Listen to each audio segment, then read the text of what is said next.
Almost 70% of relationships are made up of an anxious attachment style and an avoidant attachment style. There's fearful avoidance, there's dismissive avoidance, and then there are avoidant attachment, which we'll get into another day. Just know that that's the buildup is anxious attachment and some sort of avoidant.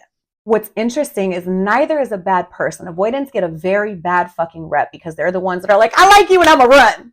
I like you and I'm gonna ignore you. I like you and I'm gonna push you away. I like you and I need my space. I like you and I don't know when I'm gonna talk to you again. It's fucking sucky. But in reality, anxious attachment and avoidance have experienced the same type of trauma, usually in childhood, where their needs are not met, they can't be expressive, they don't have that nurturing. And as a result of that, one is anxious all the time about relationships and needs constant reassurance. And the avoidants are craving connection and intimacy, but when they receive it, it's scary to them, and then they run.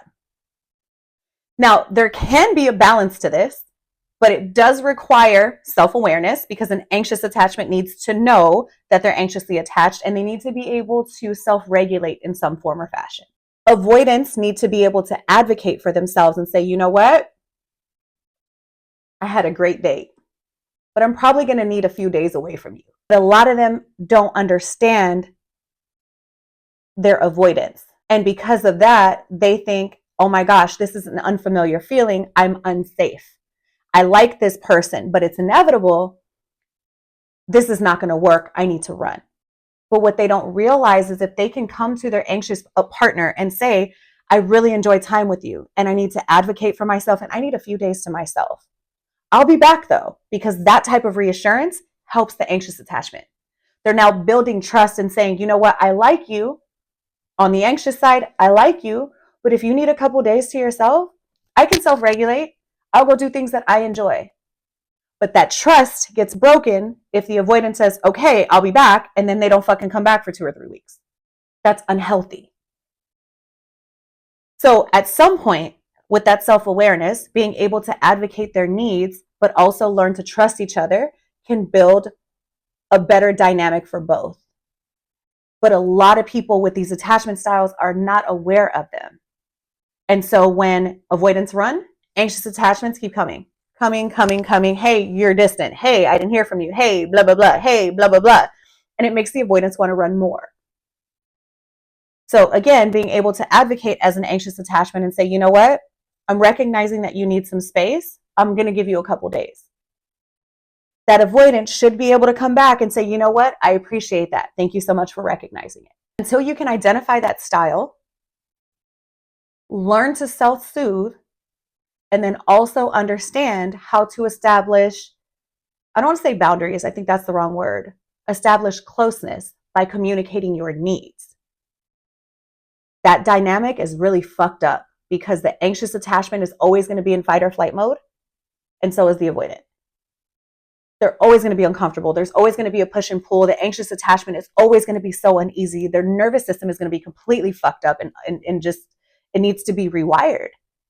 So there's a lot of self-soothing and healing that an anxious attachment needs to do. The relationship can work, but it will only work with that self-awareness and being able to understand their needs and their desires. But it's a really fucked up dynamic to be in because it's a constant push and pull. Avoidance, oftentimes when there's conflict, they shut down immediately. They don't want to talk. A very healthy way to help bridge that gap would be for an avoidant to say, okay, I recognize I need space. I'm angry in this moment. I don't like getting constructive criticism. However, if I do love my partner, I need to be able to at least hear them out. We can agree to disagree, but I need to at least be able to hear them out. And maybe if I'm frustrated about something, instead of not talking to them for 2 fucking weeks, let's figure out a time frame that works for both of us where I can go and get my space to kind of recollect myself. And then we can come back to this when I'm more clear-headed. And same for the anxious attachment, right? Because it's always going to be an agreement. Like we have to be able to negotiate, right? Like, okay, you usually take 2 weeks to want to come back to something from conflict. How about we bring it down? Maybe let's try 1 week. We'll still be in the same house. I'm still going to say good morning to you. I'm still going to make you breakfast. We're still going to be okay. But if you say a week, you need to come back in a week and we need to have the conversation. Because that's how, as an anxious attachment, I get to learn to trust you. And then also, I get to stop breathing down your back for a week. So then you learn to trust me. But a lot of people don't recognize that push and pull. A lot of people don't recognize where that shit comes from. And then a lot of people can't do the self-soothing. And that's the very, very hurtful part about it. But when you find someone, you'll hear me say self-awareness. I probably said it 10 times already. When you have someone who's self-aware and understands their attachment style, that should be a question people ask when they're on a date. I don't think there's any harm in it. And again, I don't think avoidants are terrible people, and they truly want to be in a relationship and can communicate and advocate for themselves. They absolutely can make it work. But running away for a whole week, and I'm not just talking about them giving you the silent treatment. Avoidants have a very big tendency of giving you the cold shoulder and completely pulling away their energy. The ones that are really fucked up and are on that narcissistic spectrum, they will literally feel dead to you.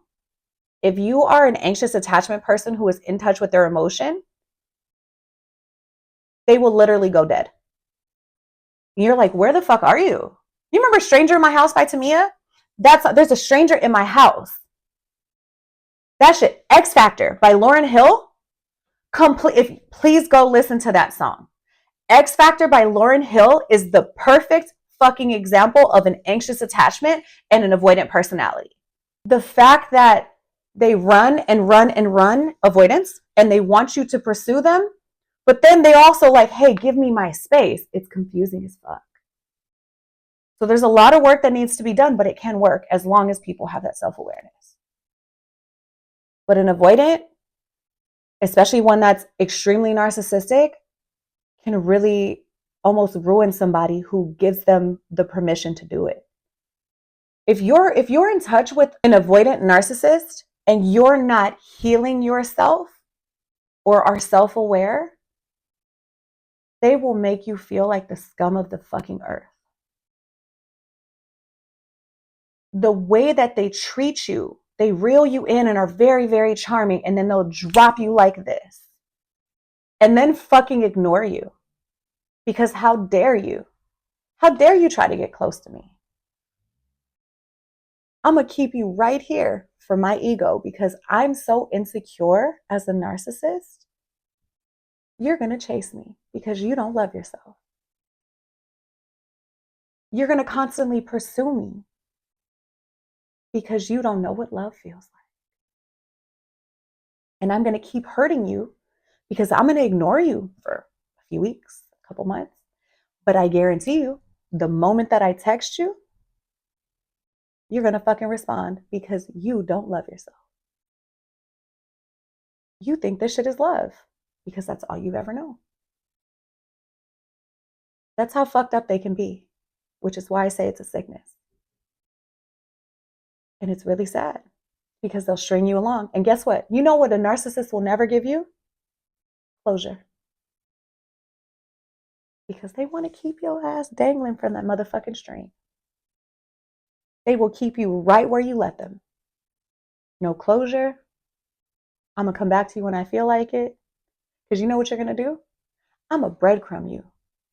Shoot you with a, hey, how you been?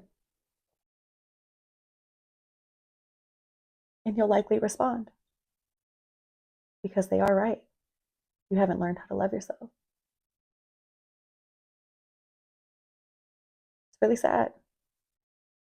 This last couple years has been a complete case study for my life. Narcissism is very real. They love women like me. They love my energy. They love vulnerability. Because the fucking moment that you open up to them, guess what they're going to do with that vulnerability? Hurt you with it. Because the shit that you need, I'm going to act like I'm going to give it to you. I'm going to pretend like that vulnerability that you shared with me, whatever that is, I'm going to be the captain to save you. And as soon as I get your ass hooked, drop you. Fucked up, ain't it?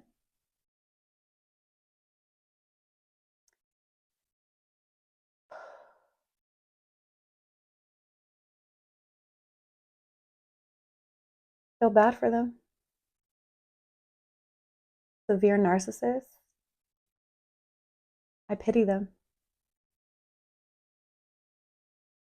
They behave like sorry ass people. And it's really fucked up because somebody treated them that way, and that's where they likely get it from. So when I come across one, a really severe one, sometimes all I want to do is fucking hug them and tell them, you don't owe me shit. We don't need to be close. But you just need to feel what pure love feels like. But they wouldn't know what to do with it. They'd fumble that shit too.